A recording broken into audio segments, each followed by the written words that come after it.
My father's name is Abdulhadi al-Khawajah.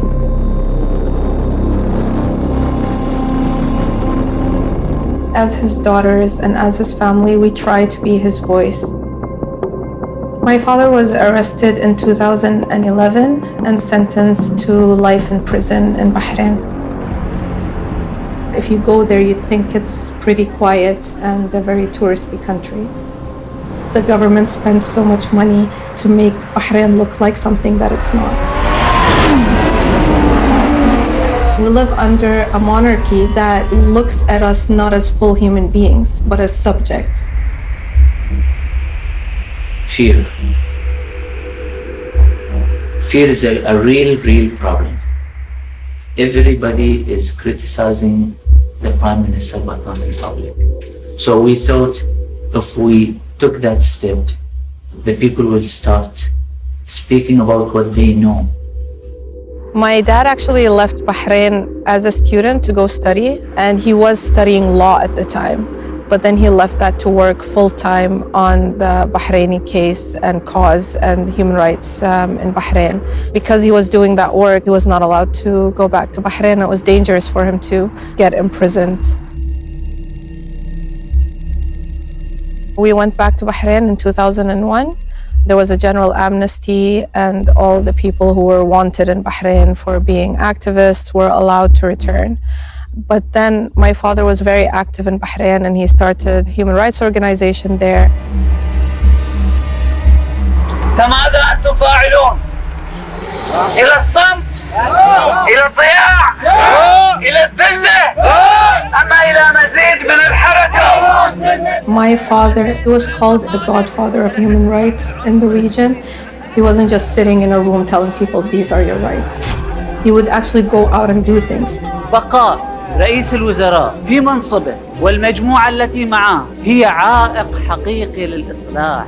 In 2011, Arab Spring happened and the revolution started in Bahrain. Everyone was waiting for that chance to actually get out and speak out.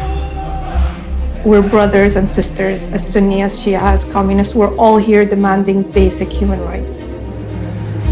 With the Gulf armies, with the Saudi army, the government attacked the Pearl Roundabout. I saw a lot of the bodies of protesters who've been killed. By doing this, the government in Bahrain has taught the people of Bahrain that speaking up means you pay a price that is so high.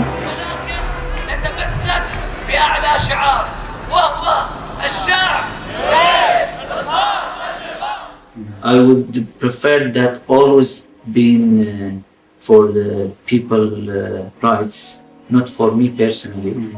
But sometimes you need to sacrifice to get your rights. It's been 13 years out of the life sentence that my father was handed for basically being a human rights activist. And till today, my father is still suffering from months of torture that he was subjected to. My father has a broken jaw. He still has more than 27 metal plates holding his jaw together. My father also was hit a lot around his body, so he would literally not be able to sleep because everything hurts. At one point, my father stopped being able to see with one of his eyes. The most scared we ever were was when he started having problems with his heart. They were refusing to take him to hospital because they want to punish him. After being tortured for that long, somebody came and said, I'm here representing the King of Bahrain. If you're willing to apologize to the King right now on camera, the torture will stop.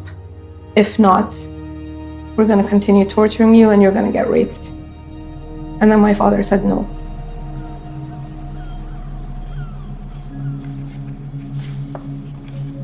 I haven't seen my father for 7 years.